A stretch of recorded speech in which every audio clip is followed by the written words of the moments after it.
Donc, interférence, détermination de l'interfrange.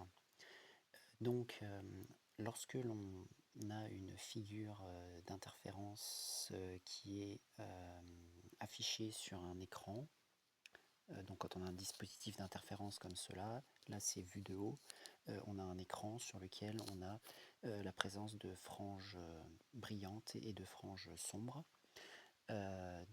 Ici on a des franges lumineuses, enfin une frange brillante, et ici la frange sombre, frange brillante, frange sombre, frange brillante, frange sombre, qui sont caractéristiques d'une figure d'interférence.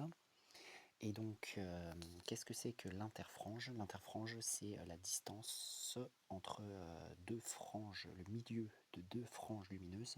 Donc c'est cette distance qui est ici. Là, tac, tac, tac. Je prends le milieu de chaque frange et donc elle se note I généralement. Ou alors on peut aussi prendre le milieu, comme ici, le milieu de deux franges sombres successives. C'est également l'interfrange. Et donc, comment est-ce qu'on fait pour la déterminer? Donc déjà, il y a une formule mathématique qui permet de la calculer. C'est la formule de calcul de l'interfrange qui est I égale lambda d sur A. Donc qu'est-ce que c'est que toutes les lettres? Lambda, c'est la longueur d'onde du rayonnement. Donc généralement c'est un rayonnement lumineux, électromagnétique. Mais bien sûr les figures d'interfrange, les interférences peuvent être faites avec aussi des ondes mécaniques, pas forcément des ondes électromagnétiques. Et donc lambda, c'est la longueur d'onde du rayonnement qui est envoyé et qui est envoyé par les deux sources, parce qu'il faut faire l'interférence aux deux sources, et ces deux sources sont séparées par la distance A, donc A dans la formule est au dénominateur qui est en mètres, et D c'est la distance entre les deux sources et l'écran sur lequel s'affiche la figure d'interférence. Et donc ici nous avons les quatre informations que je viens de mentionner. Donc lambda, la longueur d'onde de la lumière, si c'est de la lumière bien sûr. A, la distance entre les deux sources qui s'appellent S1 et S2. D, c'est la distance entre les deux sources et l'écran, de cette manière-là, comme c'est indiqué sur la figure. Et I, c'est l'interfrange, la distance entre deux franges consécutives, soit deux franges sombres, soit deux franges lumineuses. Bien sûr, c'est la même chose. Par exemple, si je mesure entre cette frange-là et cette frange-là, ce sera toujours I. Entre cette frange-là et cette frange-là, ce sera toujours I. Entre cette frange-là et cette frange-là, ce sera toujours I. Donc prenons un exemple. Et donc ici, l'exemple c'est sur la figure ci-dessus, qui est à l'échelle, c'est-à-dire à la vraie mesure, c'est-à-dire qu'on n'a pas eu de grossissement ni de rétrécissement. Déterminer la valeur de l'interfrange. Donc comment est-ce qu'on fait?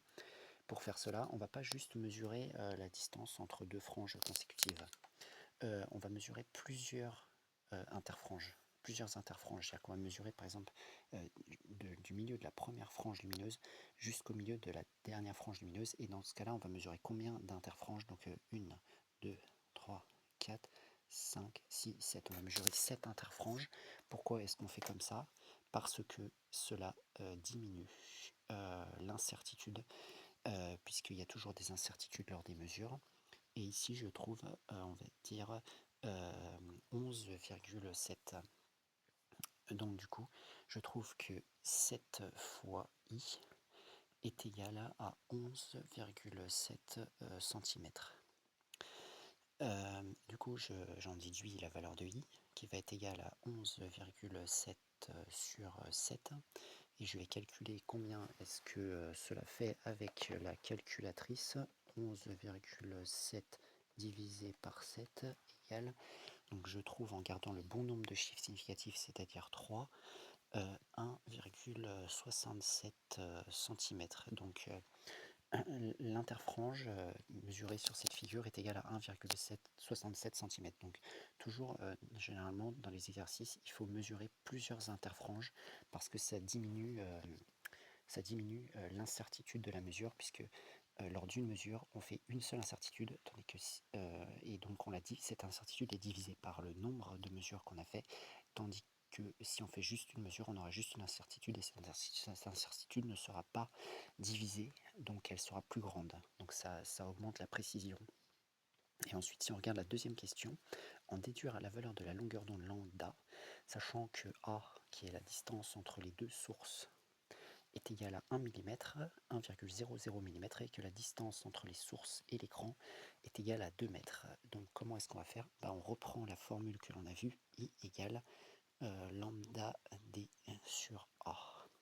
Et moi, je rappelle que je veux trouver lambda. Donc je vais isoler lambda, je vais passer A de l'autre côté, je vais passer D de l'autre côté, et ça va me donner A lambda égale I fois A sur D. Voilà.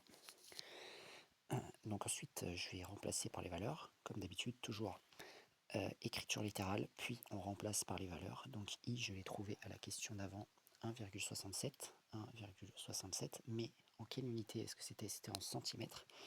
On va tout mettre en mètres, donc je multiplie par 10 puissance moins 2, qui permet de convertir les centimètres en mètres. Je multiplie par A, qui est égal à 1,00 mm, donc bien sûr je convertis également en mètres, je fais 10 puissance moins 3, sur 2 mètres, 2,00, donc là j'ai pas à convertir. Et je vais faire le calcul.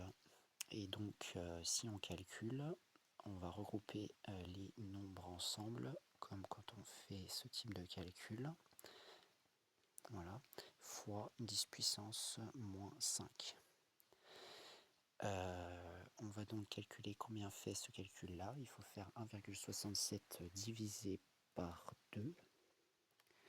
Et donc ça donne 0,836 fois 10 puissance moins 5, qui est égal à, donc on remet en écriture scientifique, 8,36 fois 10 puissance moins 6 mètres. Donc la longueur d'onde est égale à 8,36 fois 10 puissance moins 6 mètres. Imaginons que je veux le mettre en nanomètres, parce que généralement les longueurs d'onde lumineuses sont mises en nanomètres. Je multiplie par 10 puissance 9. Et donc ça me donnera normalement 8360 nanomètres. Bon, là j'ai 4 chiffres significatifs, donc on va plutôt le mettre en écriture scientifique pour avoir 3 chiffres significatifs. 8,36 fois 10 puissance 3 nanomètres. Donc bien sûr, quand on passe des mètres au nanomètre, qu'est-ce qu'on fait? On multiplie par 10 puissance 9, puisque 1 mètre est égal à 10 puissance 9 nanomètres. 1 mètre est égal à 1 milliard de nanomètres.